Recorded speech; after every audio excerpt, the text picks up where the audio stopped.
은밀야단 방문해주셔서 너무나도 감사합니다. 좋아요와 구독은 저에게 큰 힘이 됩니다. 그럼 오늘의 이야기 시작하겠습니다. 역조선시대 한양 인근의 어느 부유한 고을에 강대감의 저택이 있었습니다. 그 집에는 누구보다 맑은 웃음을 간직한 여종 연희가 있었지요. 20살을 간 넘긴 연희는 투명한 눈빛과 고운 얼굴로 대감댁의 귀여움을 한 몸에 받았습니다. 꽃을 닮은 그 아이는 어린 시절 부모를 잃고 대감댁에 들어왔으나 타고난 밝은 성정으로 누구에게나 사랑받는 아이로 자라났습니다. 연희야, 오늘은 뒷밭에 가서 보리를 살펴보렴. 안주인 홍부인의 부드러운 목소리에 연희는 고개를 푹 숙이며 대답했습니다. 네, 마님. 소녀 당장 다녀오겠습니다. 봄날의 미풍처럼 가볍게 뒤돌아선 연희의 발걸음은 마치 꽃이 피 춤추듯 경쾌했습니다. 대감댁의 뒷문을 나서자 넓은 밭이 펼쳐졌고 연희는 곧장 보리밭으로 향했지요. 푸른 하늘에 구름 한 점 없던 그날 갑작스레 비가 쏟아지기 시작했습니다. 하늘이 방금 전까지만 해도 맑았건만 봄비는 예고 없이 찾아오는 법이니 어찌할 수 없었지요.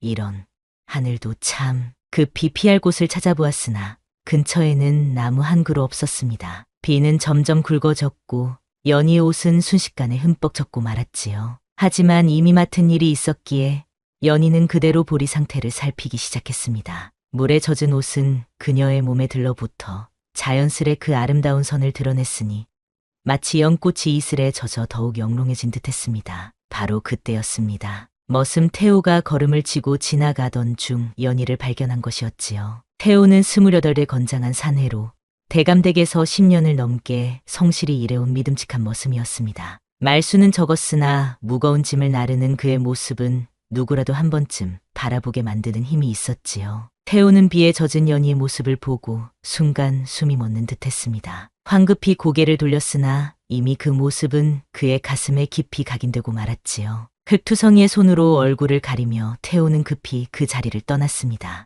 아, 저기.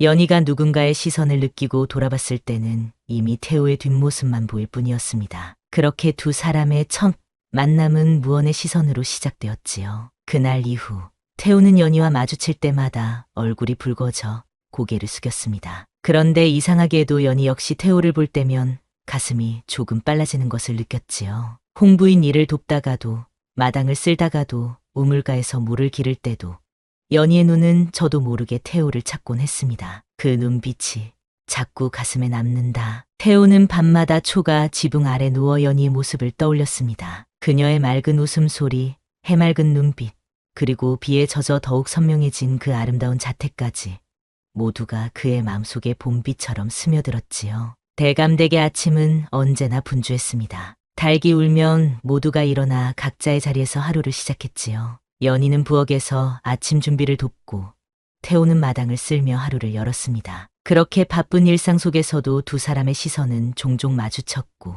그럴 때마다 서로의 마음에는 작은 파문이 일었습니다. 봄은 어느덧 여름으로 변해갔고 연희와 태호의 마음 역시 점점 무르익어갔습니다. 그들은 아직 서로에게 마음을 전하지 못했지만 눈빛만으로도 그 마음을 알 수 있었지요. 그것은 마치 봄날의 따스한 햇살이 대지를 데우듯 조용히 그러나 분명하게 두 사람의 가슴을 데워갔습니다. 여름의 한가운데 대감댁 마당에는 뜨거운 햇살이 쏟아졌습니다. 그러한 더위 속에서도 모두의 손길은 바빴고 밤이 되어야 비로소 지친 몸을 쉴 수 있었지요. 어느 더운 날 연희는 우물가에서 물을 길어 올리고 있었습니다. 땀방울이 그녀의 이마를 타고 흘러내렸고 물동이는 점점 무거워 저도 모르게 한숨이 나왔지요. 도와드릴까요? 갑자기 들려온 목소리에 연희는 깜짝 놀라 고개를 들었습니다. 그곳에는 태호가 서 있었지요. 깊은 밤하늘을 닮은 그의 눈동자가 연희를 바라보고 있었습니다. 아니, 괜찮아요. 그래도 이 정도는 제가... 연희의 말이 채 끝나기도 전에 태호는 물동이를 들어 올렸습니다. 그의 단단한 성벽 같은 가슴 근육이 움직이는 모습에 연희는 저도 모르게 시선을 돌렸지요. 하지만 마음속으로는 그 순간 든든한 기둥을 만난 듯한 안정감이 느껴졌습니다. 서로 돕는 게 사람 사는 도리지요. 게다가 태호는 말을 잠시 멈추었다가 이내 부끄러운 듯 이어 말했습니다. 어찌 보면 짐을 옮기는 건 제 본분이니까요.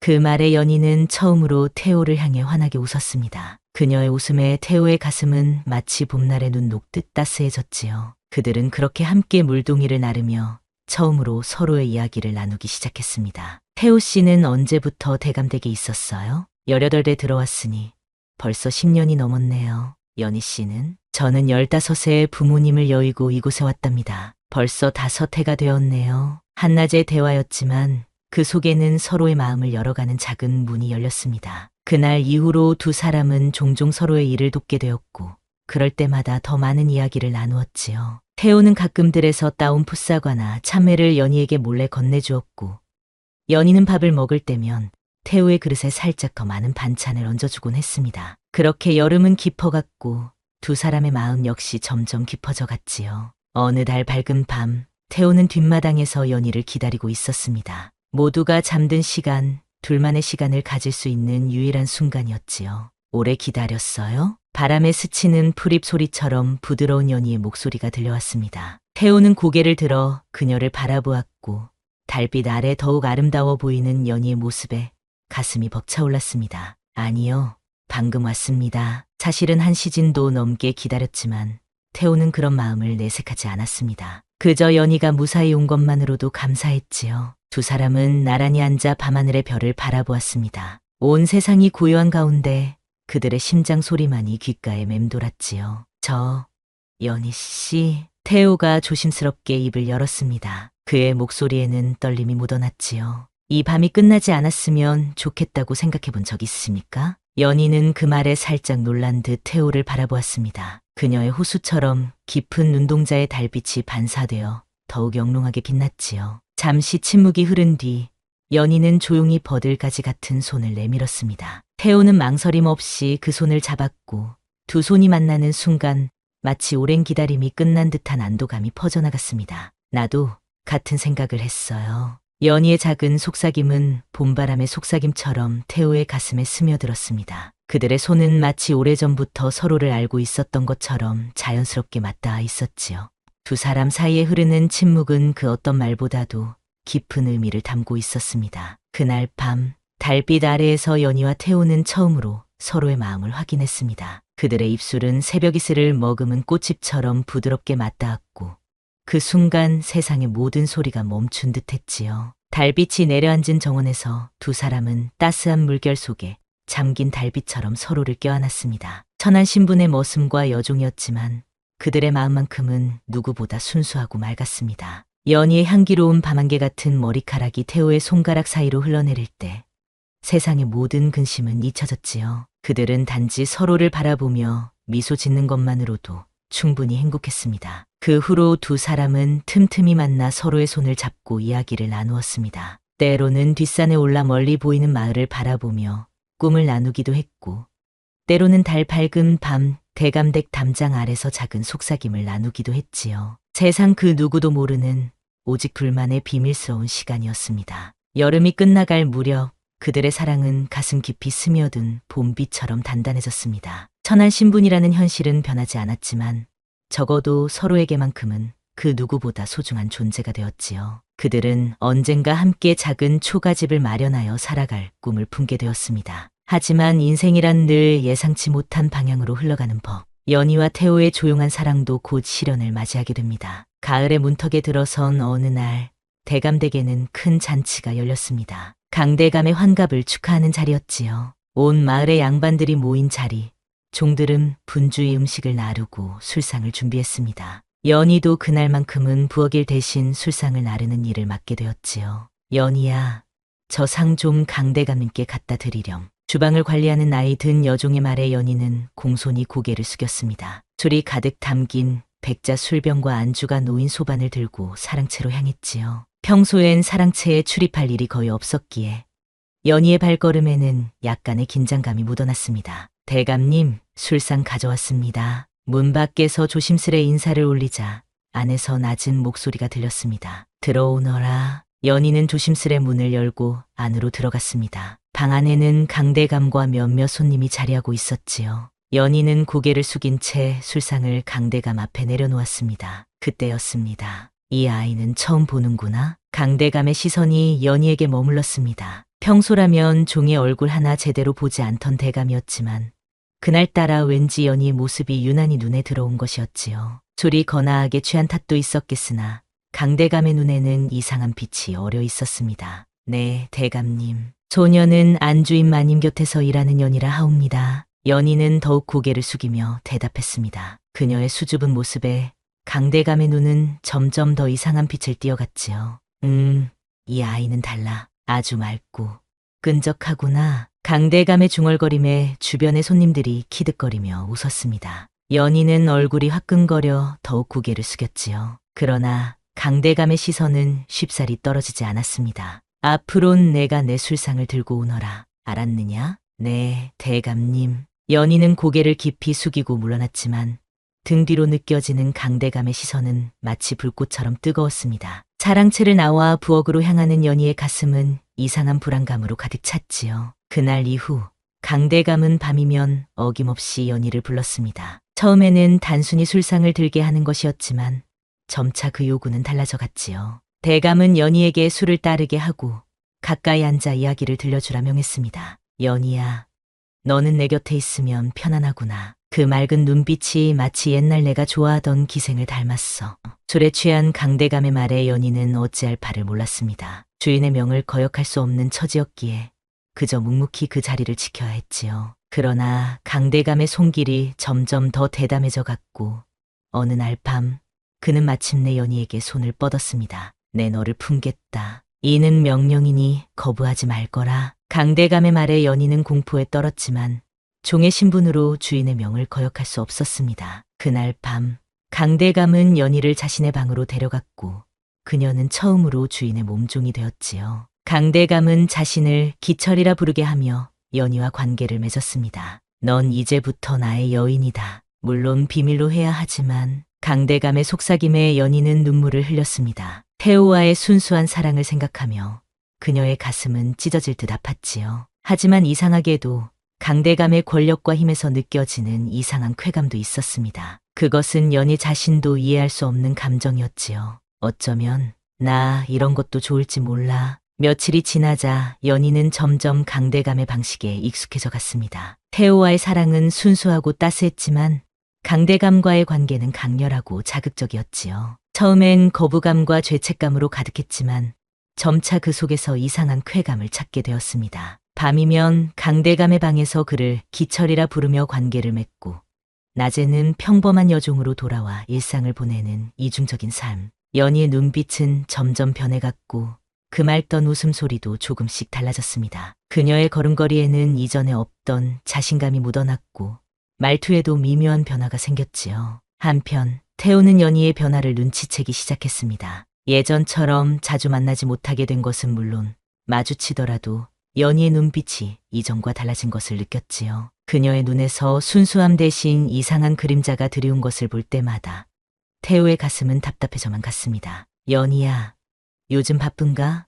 우리 만나기가 힘들어졌네. 우연히 마주친 연희에게 태호가 조심스레 물었습니다. 그러나 연희는 태호의 눈을 똑바로 바라보지 못한 채 대답했지요. 그저 일이 많아져서 그래. 미안해요. 태호 씨. 연희의 말에는 예전의 따스함이 사라지고 없었습니다. 대신 어딘가 겉도는 듯한 낯선 톤이 묻어 있었지요. 태호는 무언가 잘못되었음을 직감했으나 정확히 무엇이 문제인지 알 수 없어 더욱 괴로웠습니다. 가을이 깊어갈수록 연희는 점점 더 태호를 피하기 시작했습니다. 태호가 다가오면 서둘러 자리를 피하고 말을 걸어도 짧게 대답하며 시선을 피했지요. 강대감과의 관계가 깊어질수록 태호와의 순수한 사랑은 점점 멀어져 갔습니다. 밤이면 강대감은 연희의 몸을 품에 안고 귓가에 속삭였습니다. 내 피부는 달빛처럼 부드럽구나. 내 너를 위해 좋은 것들을 많이 주리라. 비단 옷도 값진 장신구도 내가 원하는 건 무엇이든. 그 말에 연희는 이상한 열망을 느꼈습니다. 태호는 그저 가난한 머슴일 뿐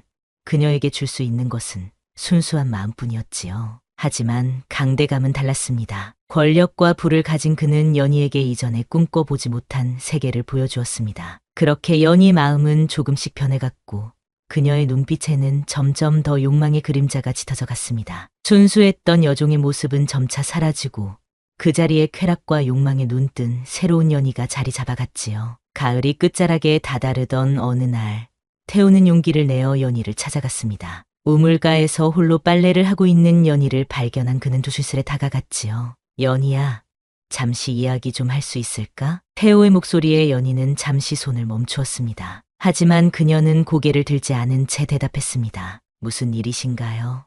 태호 씨? 그 차가운 말투에 태호는 가슴이 철렁 내려앉았습니다. 예전에 따스한 목소리는 온데간데 없이 사라지고 낯선 사람을 대하듯 무심한 톤만 남아 있었지요. 우리 요즘 왜 이렇게 됐는지 모르겠소. 무슨 일이 있었나요? 태호의 진심 어린 물음에 연희는 마침내 고개를 들었습니다. 그러나 그녀의 눈에는 이전의 맑은 빛이 아닌 어딘가 냉정한 그림자가 드리워져 있었지요. 이제 나 그런 여자 아니야. 날 잊어줘. 연희의 단호한 말에 태호는 온몸이 얼어붙는 듯했습니다. 그의 눈에 담긴 절망을 보며 연희도 가슴 한편이 아팠지만 이미 강대감의 세계에 발을 들인 그녀는 돌아갈 수 없었습니다. 무슨 말씀이요?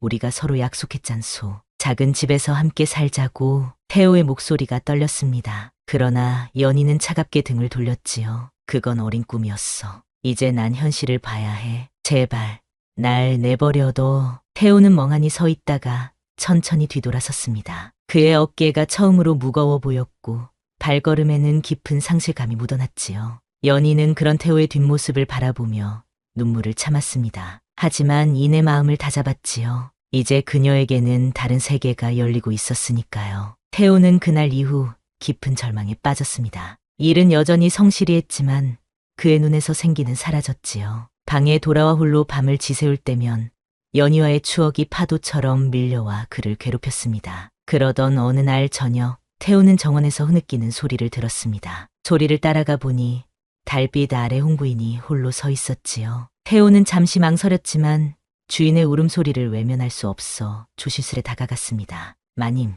울고 계셨습니까? 홍부인은 놀라 고개를 들었습니다. 눈가에 맺힌 눈물이 달빛에 반짝였지요. 태호. 아니다. 그저 바람이 차서 그렇다. 홍부인의 목소리에는 깊은 슬픔이 묻어 있었습니다. 태호는 홍부인이 왜 울고 있는지 직감적으로 알 수 있었지요. 대감의 침소는 이제 늘 비어 있었고 연희가 그곳에 드나드는 모습은 대감댁의 공공연한 비밀이 되어버렸으니까요. 마님, 괜찮으십니까? 태호의 진심 어린 물음에 홍부인은 오래 참았던 눈물을 터뜨렸습니다. 그녀는 남편에게 버림받은 마음, 폐위된 왕비처럼 외로운 심정을 말했지요. 태호는 묵묵히 그 이야기를 들었습니다. 그들은 서로 다른 위치에 있었지만 같은 상실감을 공유하고 있었으니까요. 그 밤 두 사람은 말없이 서로의 아픔을 위로했습니다. 태호는 감히 마님의 손을 잡을 수 없었지만 그저 곁에 있어주는 것만으로도 홍부인에게는 큰 위안이 되었지요. 두 사람의 마음이 조용히 가까워지던 순간이었습니다. 한편 연희는 강대감의 세계에 깊이 빠져들고 있었습니다. 처음엔 두려웠던 관계가 이제는 그녀에게 새로운 쾌감을 가져다 주었고 강대감이 선물하는 비단 옷과 장신구는 그녀의 욕망을 더욱 자극했지요. 밤마다 연희는 강대감의 방을 찾아갔고 그곳에서 쾌락의 세계를 경험했습니다. 내가 있으니 내 청춘이 돌아온 듯하구나. 강대감의 말에 연희는 교묘한 웃음을 지었습니다. 그녀는 이제 어떻게 대감의 마음을 사로잡는지 알게 되었고 그 힘을 즐기기 시작했지요. 하지만 그 뒤에는 자신도 모르는 공허함이 점점 커져가고 있었습니다. 겨울의 문턱에 들어선 대감댁은 묵직한 침묵에 휩싸여 있었습니다. 차가운 바람이 처마 끝을 스치며 쓸쓸한 소리를 내는 날이 많아졌지요. 태호와 홍구이는 그 후로도 종종 정원에서 마주치게 되었습니다. 처음에는 우연이었으나 점차 그들은 서로의 시간을 기다리게 되었습니다. 태호, 눈이 곧 내릴 것 같구나. 홍부인이 하늘을 올려다보며 말했습니다. 그녀의 목소리에는 이제 예전의 서글픔 대신 잔잔한 평온함이 깃들어 있었지요. 네, 마님. 올해는 유난히 추운 겨울이 될 것 같습니다. 태호는 공손히 대답하면서도 그 목소리에는 미묘한 친밀감이 담겨 있었습니다. 두 사람은 이제 서로의 침묵 속에서도 편안함을 느끼는 사이가 되었지요. 그들을 이어준 것은 공통된 상실감이었지만 점차 그 안에서 새로운 감정이 자라나고 있었습니다. 어느 날 밤, 홍부인은 태호를 자신의 정원으로 불렀습니다. 달이 은은히 비치는 밤이었지요. 태호야, 나는 이곳에서 오랫동안 혼자였단다. 대감과의 혼인은 가문의 결정이었고 내 마음은 늘 외로웠지. 홍부인의 나지막한 고백에 태호는 가슴이 저렸습니다. 고귀한 신분의 마님이지만 그녀의 외로움은 자신과 다르지 않았지요. 마님, 태호가 무슨 말을 해야 할지 몰라 망설이는 순간 홍부인은 조용히 그의 손을 잡았습니다. 그 손길은 가을날 햇살 같은 온기를 품고 있었지요. 두 사람은 말없이 서로를 바라보았습니다. 신분의 벽은 그들 사이에 놓여 있었지만 마음만은 이미 그 벽을 넘어선 듯했습니다. 모르겠구나, 태호야. 이것이 옳은 일인지. 하지만 내 곁에 있으면 내 마음이 편안해진단다. 홍부인의 목소리에는 떨림이 있었습니다. 태호는 조심스럽게 그녀의 손을 감싸 쥐었지요. 그 순간 두 사람의 눈빛 속에서 서로를 향한 위로와 이해가 깊게 번졌습니다. 마님, 저 역시 마님 곁에서 위안을 얻고 있습니다. 그날 밤 태호와 홍부인은 서로를 향한 마음을 조용히 확인했습니다. 그들의 관계는 욕망이 아닌 서로의 상처를 어루만지는 위로에서 시작되었지요. 태호는 홍부인의 고요한 그림자 같은 아름다움을, 홍부인은 태호의 묵직한 성실함을 바라보았습니다. 한편 연희는 점점 더 깊은 탐닉의 늪으로 빠져들고 있었습니다. 강대감이 주는 쾌락과 물질적인 것들은 그녀의 욕망을 더욱 자극했고 연희는 점점 더 욕심을 부리게 되었지요. 강대감은 그녀를 위해 값비싼 비단과 장신구를 사주었고 연희는 그것에 점점 더 중독되어 갔습니다. 연희야, 내 몸은 마치 장미꽃 같구나. 향기롭고 아름답지. 강대감의 칭찬에 연희는 더욱 교묘한 방법으로 그를 기쁘게 하는 법을 배웠습니다. 하지만 그녀의 눈속 깊은 곳에는 채워지지 않는 공허함이 자리 잡고 있었지요. 점점 더 많은 것을 원하게 된 연희는 강대감만으로는 만족하지 못하게 되었습니다. 태호와 홍구인의 관계가 깊어질수록 연희와 강대감의 관계는 점점 더 위태로워졌습니다. 두 관계는 마치 밤과 낮처럼 대조적이었지요. 하나는 상처 입은 영혼들의 조용한 위로였고 다른 하나는 끝없는 욕망의 소용돌이였습니다. 숨은 따뜻함과 드러난 쾌락, 조용한 연민과 화려한 탐닉, 진실된 눈빛과 가면 같은 미소, 그 모든 것이 대감댁의 담장 안에서 조용히 공존하고 있었습니다. 하지만 언제까지나 이렇게 계속될 수는 없는 법. 겨울이 깊어갈수록 모든 관계는 점점 더 극단으로 치닫게 되었습니다. 눈이 내리기 시작한 어느 날 강대감의 몸에 이상이 생겼습니다. 밤마다 이어진 무리한 방탕이 그의 육신을 서서히 망가뜨린 것이었지요. 기침을 심하게 하는 날이 늘어났고 피를 토하는 일까지 생겼습니다. 의원이 처방한 약은 효과가 없었고 강대감의 얼굴은 점점 더 창백해져 갔습니다. 연희야, 내 곁을 떠나지 말거라. 힘없는 목소리로 연희를 붙잡는 강대감을 보며 연희의 마음에는 처음으로 두려움이 피어났습니다. 권력과 부를 가진 강대감이 힘을 잃어간다면 자신의 지위는 어떻게 될 것인가? 강대감이 아프자 연희는 점점 더 초조해졌고 그 불안감은 더 큰 욕망으로 이어졌지요. 어느 날 연희는 우연히 이웃집 박 씨를 만나게 되었습니다. 30살 남짓의 박 씨는 양민이었지만 여유 있는 생활을 하는 사내였지요. 연희가 시장에서 물건을 사는 모습을 본 박 씨는 그녀의 아름다움에 눈길을 주었습니다. 아가씨, 그 비단 저고리가 참으로 아름답구려. 박 씨의 말에 연희는 새로운 눈빛으로 그를 바라보았습니다. 강대감이 선물한 비단 저고리를 입고 있던 연희는 박 씨의 관심이 반가웠지요. 그의 젊은 기운과 활력 넘치는 모습은 쇠약해진 강대감과는 달랐기 때문입니다. 고맙습니다. 나리께서 과분한 말씀을 해주시니 몸둘 바를 모르겠습니다. 연희의 교묘한 대답에 박 씨는 더욱 관심을 보였습니다. 그날 이후 두 사람은 몰래 만남을 이어가게 되었지요. 처음에는 시장 구석에서 짧은 대화를 나누는 정도였지만 점차 그 관계는 더 깊어졌습니다. 연희야, 너는 정말 특별하구나. 어찌 이리 매혹적인 여인일까? 박 씨의 달콤한 말에 연희는 더욱 그에게 빠져들었습니다. 강대감에게서 느낀 권력의 맛, 그리고 박 씨에게서 느끼는 젊은 활력. 연희는 이제 두 남자 사이에서 아슬아슬한 줄타기를 하게 되었지요. 그러던 어느 날 박 씨의 집에서 둘이 은밀한 시간을 보내던 중 예상치 못한 일이 벌어졌습니다. 박 씨의 아내가 갑자기 돌아온 것이었지요. 방문 틈새로 두 사람의 모습을 본 아내는 충격과 분노로 얼어붙었습니다. 내 남편을 뺏어가. 분노에 찬 외침과 함께 방문이, 그리고 연희의 평화로운 나날도 함께 부서져 내렸습니다. 박 씨의 아내는 격분하여 즉시 관아에 달려가 연희를 고발했지요. 연희가 기혼 남성을 유혹하여 풍기를 문란하게 했다는 죄목이었습니다. 한편 위기에 처한 박 씨는 비겁하게도 모든 책임을 연희에게 돌렸습니다. 그는 연희가 요부의 술수로 자신을 유혹했다고 거짓말했고 자신은 피해자라 주장했지요. 연희는 홀로 관아의 뜰에 무릎을 꿇고 매를 맞았습니다. 이 유물이 어찌 감히 양민의 집안을 어지럽히느냐. 관아의 벽에 울리는 매질 소리와 함께 연희의 운명은 급격히 나락으로 떨어졌습니다. 소문은 삽시간에 마을 전체에 퍼졌고 대감댁으로 돌아올 수 없게 된 연희는 뒷골목에 버려지게 되었지요. 강대감은 연희의 소식을 듣고 크게 충격을 받았습니다. 그의 병세는 더욱 악화되었고 결국 그는 침상에 누워 일어나지 못하게 되었습니다. 그가 그토록 집착했던 쾌락의 세계는 이제 그에게 큰 상처만 남겨놓았지요. 연희의 파멸과 강대감의 병세 악화, 그 모든 소식은 대감댁을 뒤흔들었습니다. 하지만 그 속에서도 태호와 홍부인의 관계는 더욱 깊어져 갔습니다. 그들은 서로에게서 진정한 위로와 평안을 찾았으니까요. 이런 혼란 속에서도 당신은 내게 의지가 되는구려. 홍부인의 말에 태호는 조용히 고개를 숙였습니다. 그들은 욕망이 아닌 서로에 대한 존중과 이해로 맺어진 관계였지요. 그리고 그 진실한 마음은 점점 더 깊은 사랑으로 발전해 갔습니다. 겨울이 가장 깊은 때 연희는 마을 끝자락 무더기 옷을 걸친 채 초라한 모습으로 떨고 있었습니다. 한때 대감댁의 아름다운 여종이었던 그녀는 이제 누구도 알아보지 못할 만큼 변해 있었지요. 곤장과 매질로 상처 입은 몸, 가난과 굶주림으로 야윈 얼굴.